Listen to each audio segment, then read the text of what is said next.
ایک آدمی دنیا میں آسائش اور راحت کی تلاش میں اکثر اوقات اپنی آخرت کو برباد کرتا ہے۔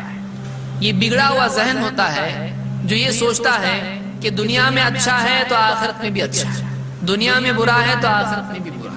ایسا نہیں ہوتا۔ اسی لیے مشرکین کی سوچ یہ تھی، وہ کہتے ہیں دیکھو تم لوگوں کے حالات، کھانے کو نہیں، پینے کو نہیں، یہ نہیں، ہمارے حالات کتنے اچھے ہیں۔ اگر ہم سے اللہ ناراض ہوتا ہم کو دنیا میں نہیں دیتا۔ تمہارا حال دیکھو، کچھ بھی دیا نہیں تم تو تم اللہ کو پسند نہیں ہے، ہم اللہ کو بہت پسند ہے، ہم اللہ کے پیارے ہیں، اس لیے تو اللہ ہم کو دے رہا ہے۔ اور یہاں اللہ نے ہم کو جب چنا دینے کے لیے، وہاں بھی ہم کو ہی چنے گا، تم کو نہیں۔ تو یہ مینٹالٹی کس کی ہے؟ یہ مشرکین صحابہ سے کہتے تھے کہ تمہاری بجائے اللہ نے جب دنیا میں ہم کو دیا ہے تو آخرت میں بھی اچھا ہی ہمارا ہوگا۔ یہ اللہ کا قاعدہ نہیں ہے، بلکہ بعض اوقات، اکثر اوقات اس کا برعکس معاملہ ہوتا ہے۔ دیکھیے کیا ہے، اللہ کے نبی صلی اللہ علیہ وسلم فرماتے ہیں اذا رأيت اللہ يعطي العبد من الدنيا على معاصيه ما يحب فإنما هو استدراج۔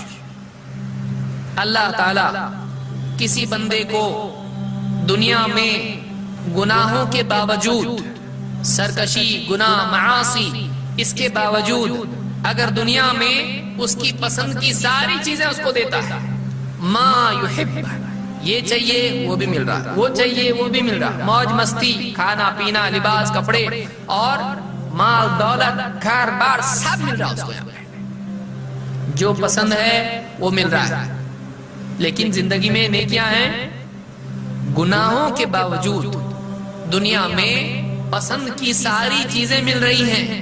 جب اللہ کا ایسا کسی کے ساتھ معاملہ ہوتا ہے تو اللہ کے نبی صلی اللہ علیہ وسلم فرماتے ہیں فَإِنَّمَا هُوَ اسْتِدْرَاجٌ، یہ اللہ کی طرف سے ڈھیل ہوتی ہے، یہ انعام نہیں ہے، یہ ڈھیل ہے۔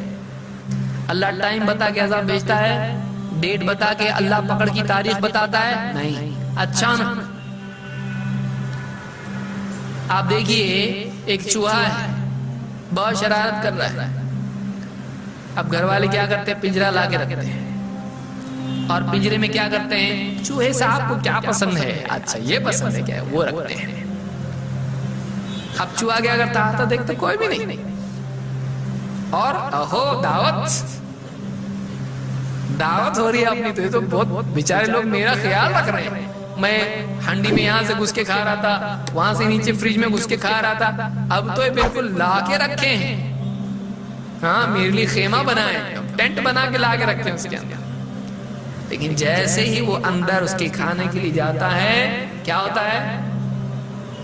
ہاں پھر چی چی چی چی۔